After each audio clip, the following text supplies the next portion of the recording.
I want to begin by thanking all of you who have come. I'd like to thank Deputy Bernard Durkin, and I'd also like to welcome Luke Peter Silk, who is the personal assistant to Peadar Tobin, and I think Peadar might be able to come for a moment or two because he's tied up at a committee meeting, and also Deputy Matty McGrath is on his way.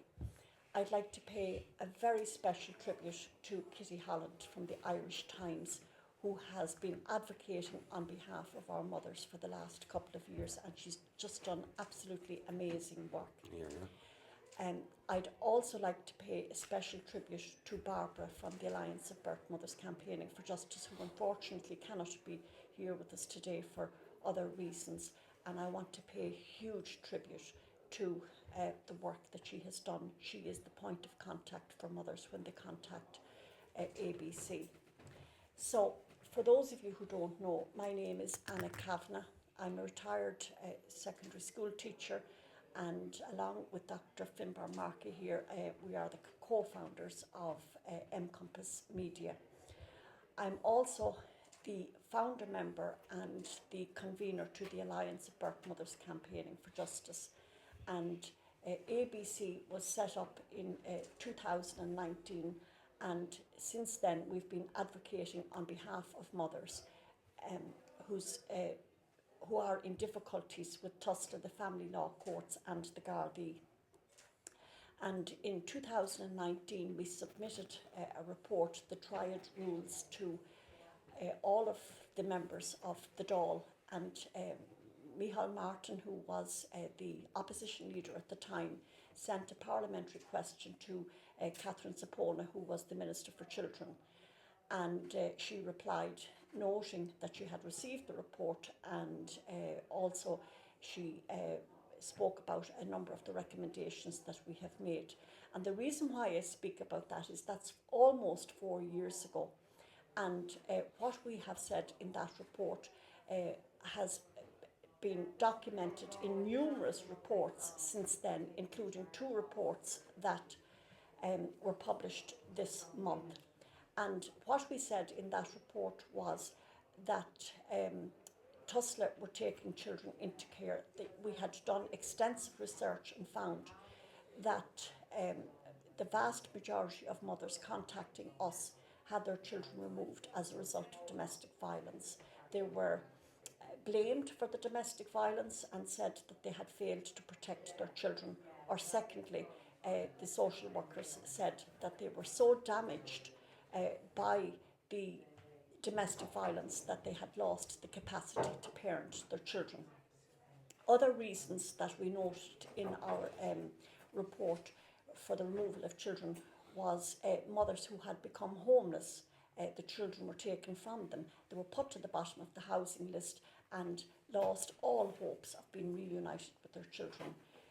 Mothers were who grew up in care, they were told that they didn't have the capacity to parent their children. Then there were mothers who lost their children because they were going through difficult divorces, and their ex-partners or husbands made false allegations against them, which the social workers believed, and mothers ended up losing their children.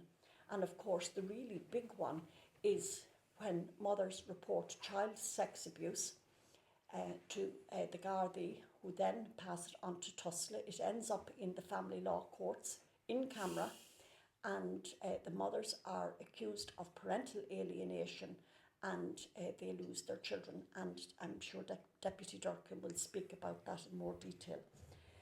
It is our experience that once the children are removed, it is impossible to get them back. We've only ever come across 1 or 2 cases where mothers were reunited with their children. In fact, Deputy Kathleen Funchnan, who is the chair of the Children's Committee, said recently at a committee meeting that since she was elected, and that's quite a number of years ago, she has never ever seen a single case of reunification. Now, the really big issue is the in-camera rule, and mothers have told us that in the family law courts that false allegations are made against them. They are accused of being alcoholics, of being drug addicts, of being mentally ill. In some cases, they have been accused of being prostitutes, and some have been accused of sexually abusing their children. And Deputy Peadar Tobin, in February 2022, raised this issue in the Dáil, and he spoke about one of our mothers, Miss Orr. And this is what he had to say. The Tusla file said, among other things, that she was an alcoholic, that Tusla had met with her son, and that her son had expressed that he did not wish to return to his mother. Ms. Orr rigorously fought for the rights of her son and her good name. She fought like any mother would fight. Tusla has now conceded that Ms. Orr was not an alcoholic and that the alleged meeting between her son and Tusla never took place. It is phenomenal stuff that happened, and Tusla has apologised to her. Now, as I said, we presented our report in 2019, 13,000 word report to every member of the Dáil, and we documented what was happening, and it was based on the research that we did on the mothers that were contacting us. And since then, there have been several reports written, and this month alone, 2 major reports. The first one was launched on the 3rd of May by the Minister for Justice, Mr. Simon Harris. It was a report commissioned by the Department of Justice and the National Women's Council of Ireland. And the researchers were Nuala Egan, Senior Counsel, and Professor O'Malley Dunlop from the University of Limerick. And in that report, they noted how social workers, many of them, are not trained in domestic violence, and rather than supporting mothers who are victims of domestic violence, they take their children into state care. And then on the 13th of May, the UN Rapporteur for Women and Children published a report that included extensive research in a number of countries, including Ireland. And the report speaks about how parental alienation is used in the family law courts to remove custody of children from mothers when they report child sex abuse. So there's lots more that I could speak about, but time is not on our side here today. So what I would say to you is that it is only when you hold a mother in your arms hours after she has given childbirth and her newborn baby has been taken from her, and you are listening to her screams as she cries out for her baby that's gone, that you realise that there is really something evil and rotten in Ireland. And so now I hand you over to Dr. Finbar Markey. How are you guys? Thanks for that, and thanks for coming here today. I'm going to read from a script because I want to be very particular in what I'm going to say. I don't want to miss anything. My name is Finbar Markey. I have an honours degree in applied social care, a PhD in organisational culture change studies, and I've worked with children in care for over 12 years in residential care. I'm also a child of the mother and baby homes myself. I'd like to spend a few minutes talking about the current organisational culture of TUSLA and the changes that are required to facilitate the organisation in meeting its primary objective of protecting children. Before I do so, I'd like to focus for a minute on the impact on a child when he or she is separated from their mother by the state, and what harm that decision causes throughout the life of the child, from infanthood to old age. I was separated from my mother in 1975 and spent my almost first 4 years in a children's home. The experience not only defined my personality and how I interact with the world and people around me, but it has left me with a lifelong issue around trust, relationships, and my sense of self-worth. I can recall distinctly lying in my bed in the children's home, terrified when I felt a tingle in my toe. I thought there was a bogeyman under the bed. Although I was an absolute terror, I felt there was no one I could go to. There was nobody that I could seek for trust. I decided to curl my legs under myself and sleep in the fetal position. On another night, I felt a tingle in my ear. And again, the only comfort to my fear was to sleep with a blanket over my head. I sleep like that to this day. The fear, the anxiety, and the sense of being an outsider, unwanted, followed me through my childhood into my adolescence. I experienced nightly terrors. The anxiety of separation and perceived rejection never leaves. And as a man of almost 50 years old, to this day, it impacts in my relations and in my career. When Tusla decides to remove a child from their mother, although the decision is made in a moment, the consequences last a lifetime. It's the severest decision they could make and should be one of last resort rather than a go-to option. The experiences and the stories relayed to us by the many, many mothers that contact us suggest that it is not an option of last resort for Tusla, but rather an all too common approach that brings into question the beliefs, the values and the practices of Tusla in such cases. In other words, the organisational culture of Tusla. All too often we hear politicians talking about organisational culture change, but it seems that they know very little about the matter. An organisation's culture is the beliefs and values of the organisation, not just the values espoused in the laws and the policies and the literature, but the real, on-the-ground beliefs and values that underpins practice. Although Tusla has in some cases done good work, the facts as we can establish them suggest that in many cases the beliefs, values and practices of Tusla fall far short of those espoused by their literature. In my professional life working with children in care, I have witnessed Tusla social workers fabricate untruths about mothers with the sole intention of removing them from their mother. In two cases, children not even born. I've witnessed efforts to remove a child on the basis that the child's father is blind. I've witnessed Tusla social workers manipulate court hearing dates and locations to disadvantage mothers, appoint legal teams for mothers who are themselves in care, only to dismiss those legal teams the night before a case. As someone who has conducted a doctoral research study on organisational culture change and public health and social care organisations, I cannot fathom what beliefs and values underpin such decisions and practices. The mothers that contact the Alliance of Birth Mothers tell us similar stories. In all my time as a social care practitioner, I have never once come across a case where Tusla proactively tried to reunify a family. Quite the opposite indeed. What beliefs and values underpin such practice? That mothers and children should not be united. In my working experience, I've never come across a professional that's dependent on funding from Tusla who has contradicted the expectations of Tusla social workers. I did, hence I no longer work in the field. Private care homes managed and run by professional practitioners are dependent on Tusla checks. This guarantees their compliance, despite directions being against best practice and all that we teach in universities. What beliefs and values are revealed by the unashamedly omnipowerful nature and practices of Tusla? That Tusla cannot be challenged, that Tusla is a law unto itself. The people of Ireland must have faith in the institutions that are supposed to protect our children, and yet there's a growing body of evidence showing that Tusla is a pathological organisation. Some say it's beyond fixing, but nothing is beyond fixing. Tusla's culture, the beliefs, values and practices of Tusla's social workers must be assessed and transformed. Honest, painful revelation for the good of the child must replace the impulse to conceal, to hide and to self-protect with fabrications. If this means social workers punching up rather than down, then so be it. Tusla workers conflicted by staffing and resource limitations must punch upwards to their management and government. But let's not be naive. The examples shared here today have their origins in a lot more than resource issues.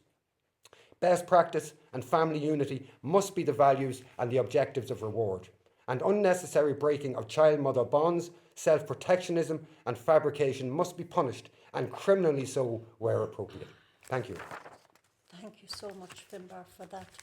And as I have said already, the mothers in ABC cannot be here today because they are bound by the in-camera rule and they cannot speak out. And secondly, they are so terrified of being seen to be part of ABC for fear that social workers, would be vindictive towards them, and that is a very, very big fear. We're currently doing research, and I have interviewed 20 mothers extensively. One of them, Josie, we'll call her, it's not her real name, she reported child sex abuse and she ended up losing custody of her children. She hasn't seen them for way over a year, and this is what she said. Women are so terrified to speak about what's happened to them and what's happened to their children because they know that there's very little recourse, there's nowhere to go.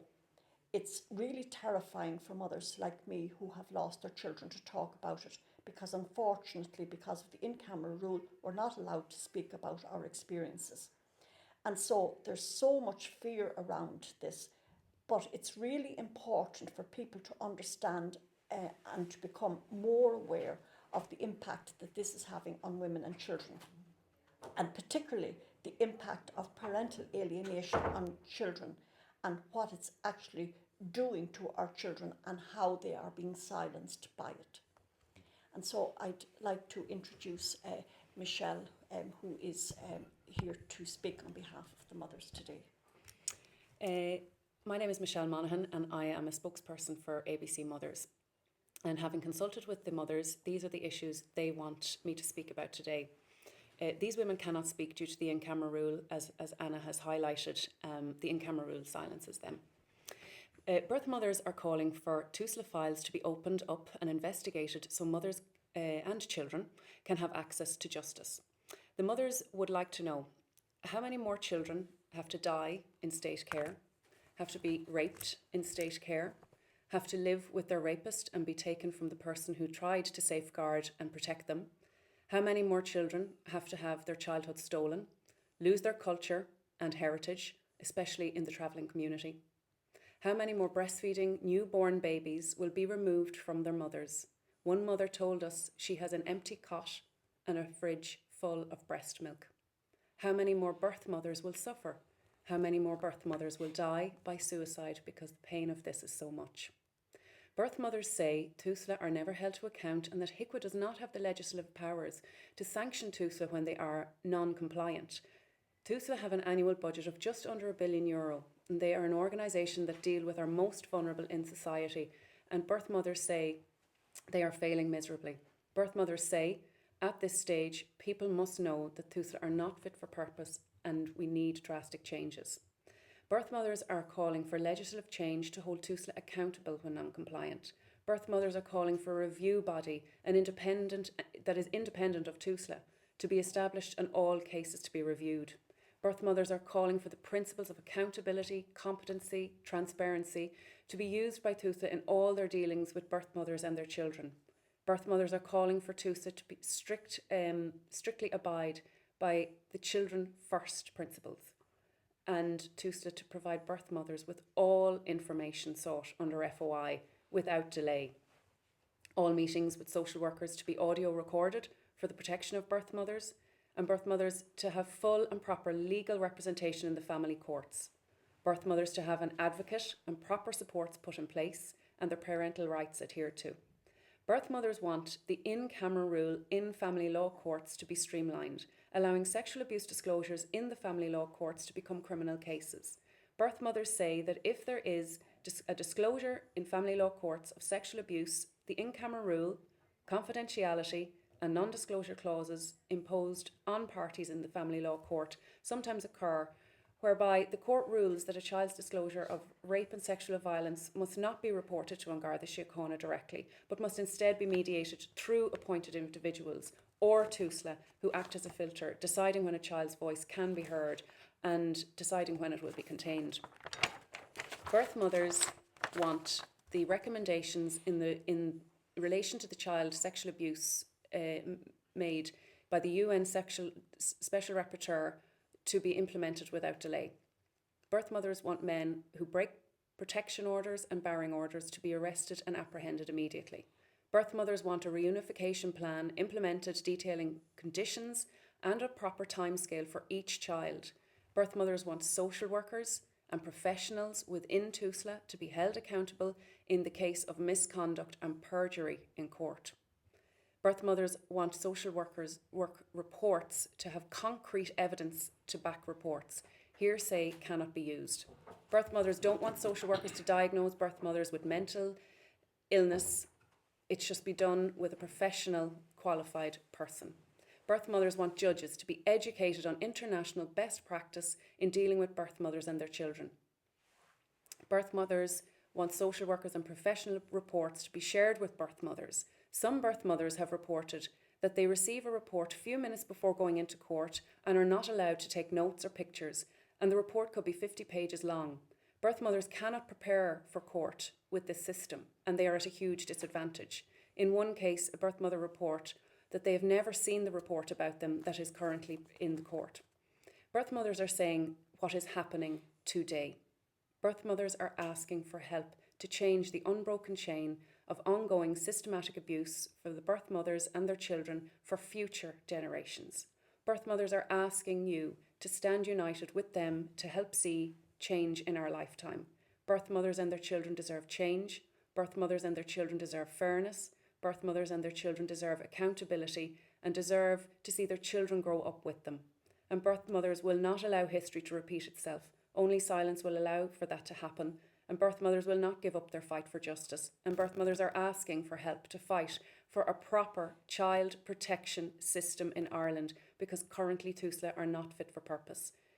Birth mothers need legislators to act. Birth mothers are saying enough is enough. Birth mothers are calling for TUSLA files to be opened up and investigated so mothers and children can have access to justice. Thank you. Very good. Thank you so much, Michelle, for that. We'll be glad with that. And now, Deputy Bernard Durkin, what can I say about this man? He has just filled the lives of so many mothers with hope since he started raising this issue last September in the Dáil. And I think now at this stage he has raised it about 20 times, and it has not been easy for him because he has come up against opposition from time to time. But as I have written already, that when this shameful period of Irish history comes to be written, Deputy Durkin will be there as our hero. So, thank you. Thank you all, in fact, for your input. We all have experienced the same thing. The same issues have come up again and again and again. The same implacable opposition to change, and the same opposition from various quarters, even people in prominent places who, when mentioned the word parental alienation, they took a distant look or a mid-distant look, and you could assume that the issue was fading in their minds already. I think it is a disgrace, and I've said that from the beginning, and some of my constituents and others were treated disgracefully and continue to be treated disgracefully. So one or two things have to happen. First of all, TUSLA is party to what's going on, as has already been mentioned, because they're supposed to protect the children. We had a referendum in this country, the voice of the child, to protect the children, and the children's voice must be heard. So either we were serious about that, and the appropriate people and association were given the responsibility of ensuring that, or we didn't. Maybe it was just for fun. I think that the point made in relation to burying that link between the mother and the child and taking it out of the equation is a very valid point, because the maternal instinct is the most powerful instinct of all. And by attempting to suppress it and replacing it with the parental instinct, which applies to men and women. And incidentally, I'm not blaming all men, or I'm not blaming specific cases or attributing them to them at all. In 90% of the cases that I've dealt with, the woman was pilloried, was disenfranchised, was reduced to, her whole persona was reduced to worry and concern about her future and about her kids' future. And that has to change. I think that you yourselves, and people like Kitty, have done a great job in publicising it, bringing it to the public attention. It still is not going to be easy. There's still a lot of things to be done and must be done, but they must be done. And as you know, the report that was published, that was approved for publication. I don't know what's in it, but there are briefings available from today, I think, and we will know more then whether they contain all the things that we want or not. If they don't contain all the things they want, if the attempt is to fail, or that failure can only occur as a result of it, well, then we have to do more. I think it is a sad thing when the legal representatives of one side approach people like yourselves and approach me and threaten me and threaten my constituents, as a result of which they are disenfranchised to an even greater extent, and reduced to the level of, look, it's not even second-class citizens, it's just to nobody. With the result that women now accept, some women accept it. Some women, as you said, express fear. They're afraid of the courts. They know that going in there, they're not going to win. The 80% against them. That is not democracy. That is more symptomatic of the Comecon countries a long time ago where somebody disappeared and was never seen again. And no voice is given at all to those who don't have a voice. And we're supposed to live in a democracy. And the right of reply is fundamental in any democracy. And sufficing those rights, insofar as the women are concerned, is just appalling. All the arguments that you've put forward, I dealt with them all over the years, but particularly in the past 3 or 4 years. An issue has arisen to the effect that there were a number of cases that went against men, but there are a number of cases that go against women as well, so that's not unusual. But there appears to be an intention of revenge and setting the record straight, to coin a phrase I heard in some quarters. And there'll be no setting of the record straight, and there never should be. There has to be justice, there has to be equality, there has to be fairness, and the rule of law must apply. The rule of law across Europe. All Europeans are concerned about that right nowadays. And due process and natural justice must apply. If it doesn't apply, there's no use having courts there to protect anybody, because they won't be protected. So I want to say to yourselves, congratulations for bringing it to public attention and for stating your case unequivocally and fearlessly. And the issue was raised by Matthew McGrath today in the House. I raised it myself as well. And Rada has spoken to me about it. I share a constituency with her, or she shares a constituency with me. I'm not so sure which is that now, but we won't go into it. It doesn't matter today. What matters today, I think, is that women are reassured that what happens from here on in, that they can go into court in the clear knowledge that they will be treated fairly, and that due process and natural justice will prevail, and that they won't be subjected to a Section 47 or a Section 32 that's going to remove their rights completely and leave them powerless, and in many cases penniless. And I have seen situations where that was happening too, and I know that you have as well. And so this is where fairness comes in. Either we practice fairness, put it into operation, and we recognise. And the last point I want to make is in relation to the rights of the child. And the points you have raised in relation to that are very, very valid. And in many, many cases where sexual abuse was cited, and ultimately, the guy on the other side breaks the order. 10, 15 years ago, 20 years ago, anybody breaking an order like that in prison straight away. That's all gone. There was no change in the law to facilitate its removal, but it's gone. And the theory is that it's fair play, that it was too much rights were given to women. So how do you measure that?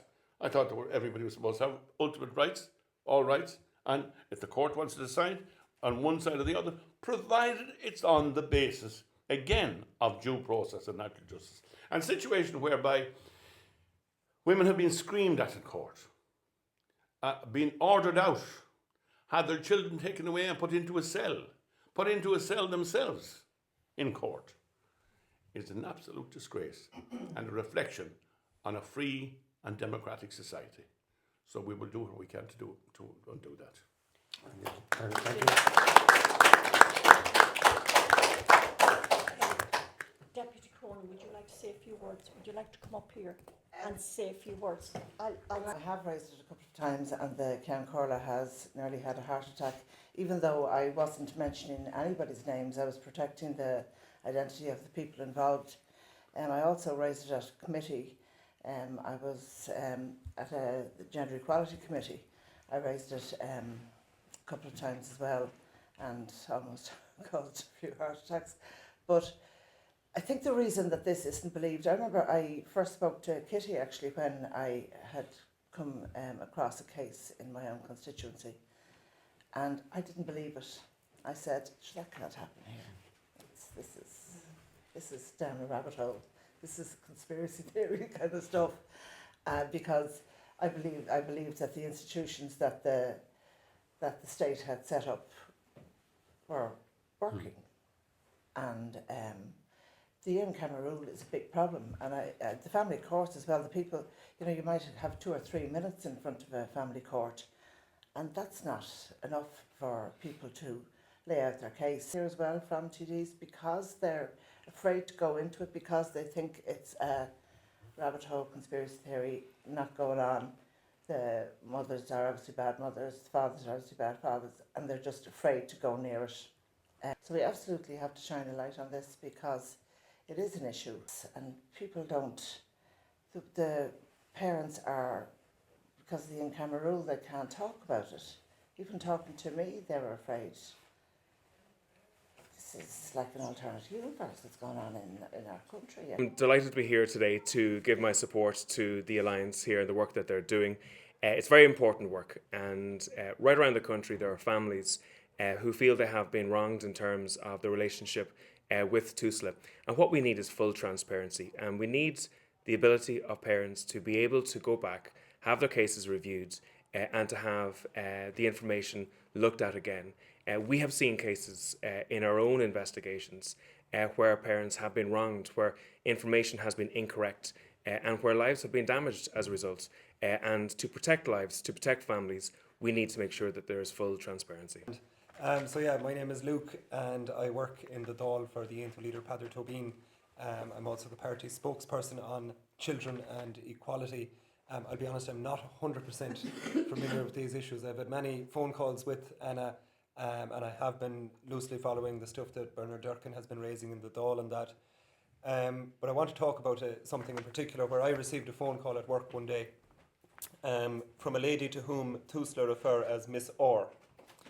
Now, her story was that her child had been taken from her by TUSLA and sent to live outside of this jurisdiction under a private family arrangement.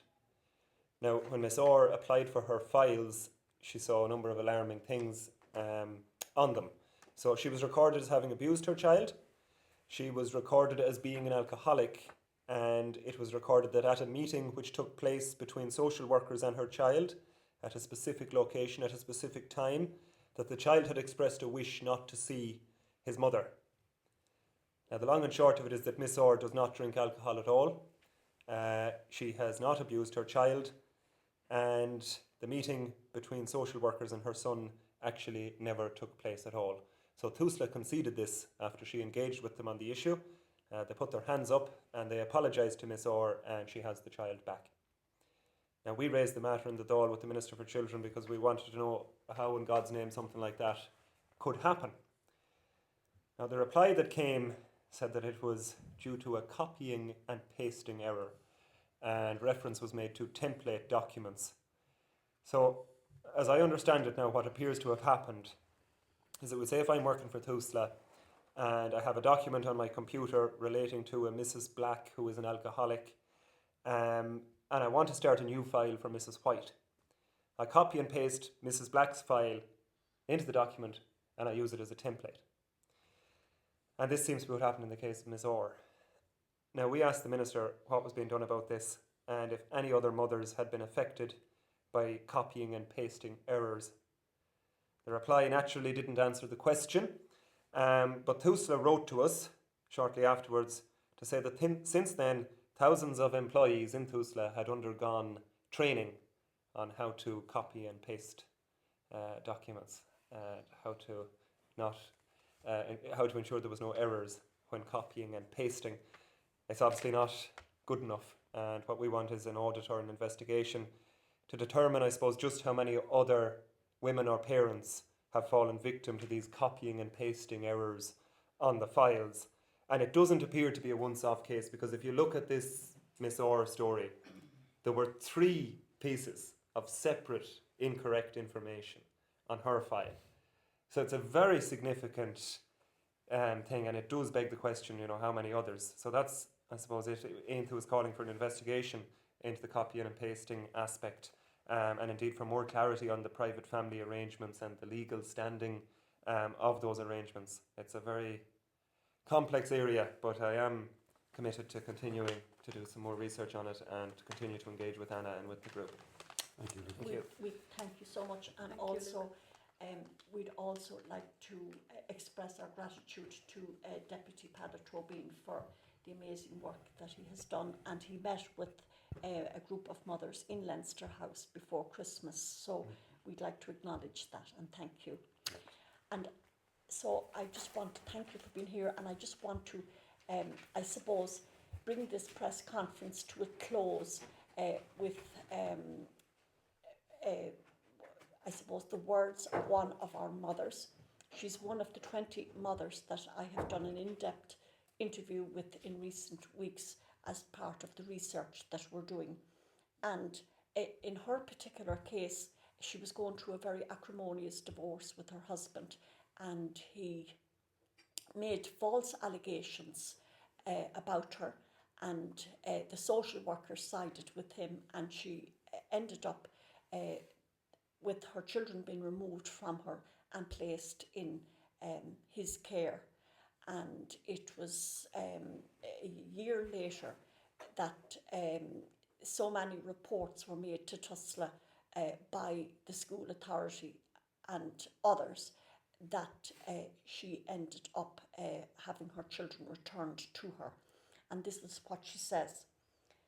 From my experience of the behaviours of the child protection social workers and Tusla as a whole, I can only conclude that Tusla is a machine. This machine needs children to operate, and unfortunately, in my case, my children were just the additional numbers that they needed. I would not wish upon my worst enemy the unnecessary ordeal over many years that the child protection social workers put my children and family through. We could never have imagined in our worst nightmare the destruction of our family as a result of the actions of these supposed child protection workers.